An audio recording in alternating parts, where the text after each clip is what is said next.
عظمت سیدہ بھی نویں امام نے مختلف انداز سے ہمیں بتائی. چنانچہ پہلی روایت، اور جہاں سے میں اپنے اس موضوع پہ آ جاؤں گا اور پھر وہاں سے مسائل پر. راوی نویں امام کی خدمت میں پہنچتا ہے اور کہتا ہے کہ مولا میں ہر سال حج پہ جاتا ہوں اور پھر جب وہاں جاتا ہوں مکے میں تو ایک عمل خود سے کرتا ہوں. لوگوں سے مطلب اس کے اپنے جاننے والے یعنی سارے مومنین، ان کو اس پر اعتراض ہوا اور وہ کہتے ہیں کہ نہیں یہ عمل ٹھیک نہیں، یہ نہیں کرنا. بہت ساری چیزیں ایسی ہوتی ہیں نا جو معاشرے میں ہر آدمی اپنے اندازے سے مشہور کر لیتا. جیسے مثلا ہندوستان اور پاکستان کے بعض علاقوں میں رواج ہے کہ اگر کسی امام معصوم کی شہادت کی مجلس ہو تو اس میں یا اس دن اپنے مرنے والوں کو یاد نہیں کرنا مثلا. تو ایسے بہت سارے ہر جگہ کے اپنا ایک سسٹم ہوتا ہے. تو مولا میں جاتا ہوں حج پر. اب حج پر جب آدمی جاتا ہے تو وہاں اس کے پاس وقت بھی زیادہ ہوتا ہے اور کوئی اور ایکٹیویٹی بھی نہیں ہوتی. ساری ایکٹیویٹیز سے اپنے آپ کو بچا کے آیا ہے نا. عورتیں ہیں تو وہاں یہ مسئلہ نہیں کہ بچوں کو اسکول کے لیے تیار کرنا اور کھانا پکانا اور فلاں تیاری کرنا اور شادی میں جانا اور میک اپ کرنا اور بیوٹی پارلر میں جانا ہے. اور مرد ہیں آفس جانا ہے اور کچھ بھی نہیں، خالی بیٹھے.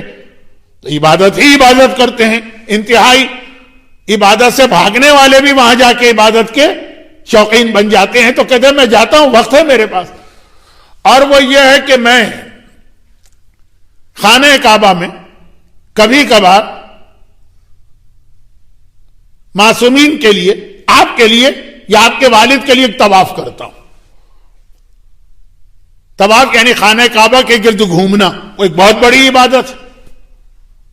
بلکہ تقریباً سارے شیعہ علماء کا نظریہ ہے تقریباً کہ مکہ مکرمہ میں سنت نماز سے زیادہ ثواب سنت طواف کا. اللہ کبھی آپ کو لے کے جائے. ہم تو جانے کے بعد اس سال محروم ہے تو دل تڑپ رہا.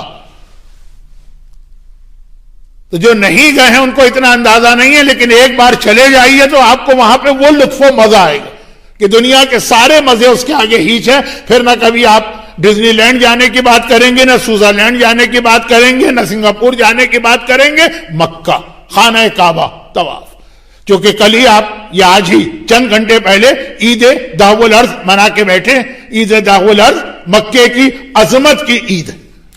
تو میں طواف کرتا ہوں آپ کے طرف سے یا آپ کے والد کی طرف سے. لوگوں نے کہا یہ کیا غضب کرتے ہو، امام معصوم کے لیے طواف کر رہے. تو مولا میں نے سوچا آپ ہی سے پوچھوں. امام نے فرمایا تو بالکل ٹھیک کرتے ہو، اور جو کر رہے اس طریقے کو جاری رکھو. ختم ہو گئی بات. 3 سال کے بعد اب امام تو ہر سال حج پر آتے ہیں. دوران حج یعنی حج کے لیے جب آپ جاتے ہیں تو جو اسٹے آپ کرتے ہیں اس میں ایک اہم ترین عبادت ہے خانہ کعبہ کا طواف. یہ طواف جو حج کا حصہ نہیں ہوتا یہ آپ کسی کو بھی گفٹ کر سکتے ہیں. جیسے آپ قرآن پڑھتے ہیں، آپ نے کہا یہ میں نے پارا پڑھا اس کا ثواب فلاں کے لیے. جیسے آپ نماز وحشت قبر پڑھتے ہیں، آپ نے کہا اس کا ثواب فلاں کے لیے. جیسے آپ نے سورہ فاتحہ پڑھا، آپ نے کہا اس کا ثواب فلاں کے لیے. لیکن اب آپ بتائیے کہ اگر ہمارے یہاں کوئی یہ اعلان کرے کہ ایک سورہ فاتحہ پڑھیے آپ چھٹے امام کے لیے، تو دل تو قبول نہیں کرے گا نا، دماغ تو قبول نہیں کرے گا نا. یہی راوی کو اس کے دوستوں نے کہا کہ طواف جیسے فاتحہ، جیسے نماز وحشت، جیسے قرآن عبادت ہے نا، طواف بھی ایک عبادت، تم امام کے لیے طواف کر رہے ہو. تو امام نے کہا نہیں بالکل صحیح کر رہے. ختم بات. 3 سال بعد پھر اس کی ملاقات حج میں ہی نویں امام سے ہوئی. اس نے کہا مولا وہ آپ نے 3 سال پہلے مجھے بتایا تھا کہ آپ لوگوں کی طرف سے میں طواف کر سکتا ہوں. اب اس میں کچھ اضافہ میں نے خود کر لیا ہے، لیکن ڈر رہا ہوں کہ کہیں غلط نہ ہو. یہ جذبہ ہمارے یہاں ہر مومن اور مومنہ میں پیدا ہو جائے کہ اسلام میں کوئی نئی چیز ایڈ کرنے سے پہلے جا کے کنفرم کر لیں کہ یہ جائز ہے کہ جائز نہیں. یہ آج سب سے بڑا پرابلم یہی ہے کہ ہر آدمی جو اس کے دل میں آتا ہے اس کو اسلام سمجھ کے اسلام میں ایڈ کرتا چلا جاتا. بعض اوقات کوئی چیز آپ کو اچھی بھی لگے، ہو سکتا ہے کہ اللہ کو اچھی نہ لگے، کوئی چیز آپ کو بری لگے، آپ اس کو اسلام میں سے ڈیلیٹ کر دیں، جیسے اس کے دوستوں نے کہا یہ طواف ڈیلیٹ کر دو، اور پتہ چلے وہی امام کو پسند ہے۔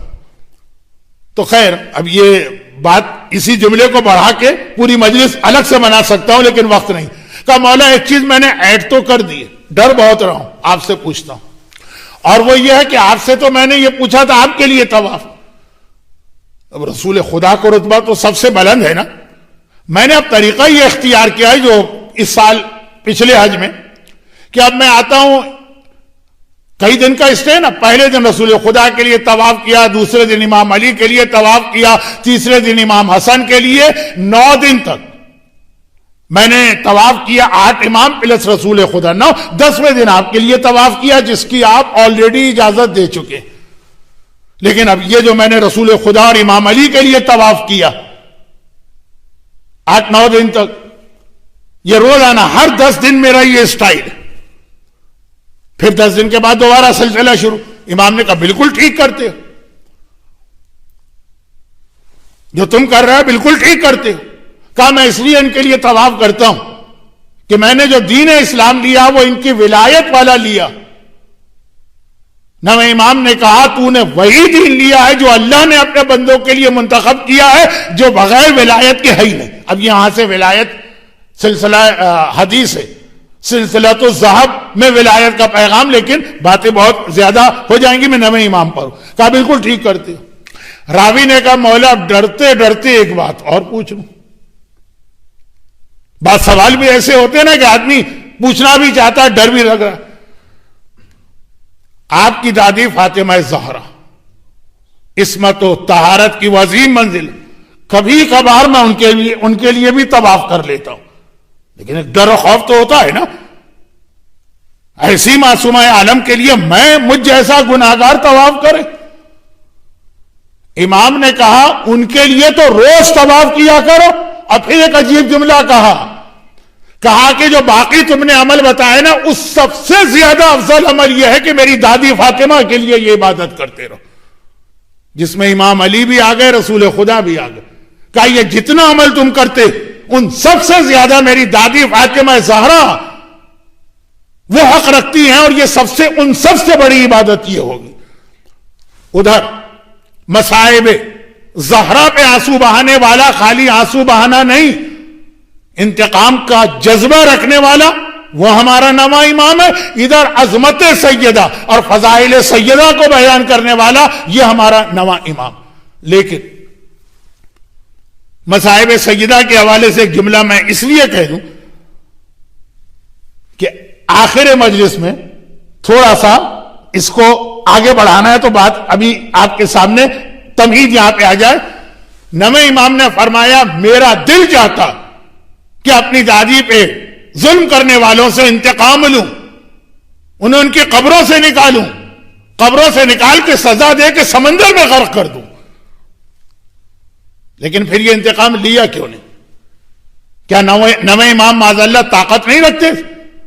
کیا جو امام زمانہ انتقام لیں گے وہی ساری طاقتیں نویں امام کے پاس نہیں تھی؟ جذبہ ظاہر کیا لیکن انتقام نہیں لیا، بتا دیا کہ ہمارے یہاں کوئی قدم بھی اپنی مرضی سے نہیں اٹھانا، جب پروردگار عالم کا حکم ہوگا تب یہ انتقام لیا جائے گا۔ تڑپ رہا ہوں لیکن اپنی مرضی نہیں چلا رہا ہوں۔ امام معصوم، میں کہتا ہوں کہ اپنی دادی فاطمہ کے ظالموں سے بدلہ لینا، اس سے بڑی عبادت کوئی نہیں ہو سکتی، کہ اس میں بھی امام فرما رہے کہ ہم تڑپ رہے ہیں لیکن خاموش، کہ وہ اللہ نے رکھا ہے آخری امام کے لیے۔ جملہ ذہن میں رکھیے گا، مصائب سیدہ پر، توہین سیدہ پر، اہانت سیدہ پہ تو اپنے والے، لیکن اپنے آپ کو کنٹرول کرنا ہے چاہے کنٹرول نہ ہو۔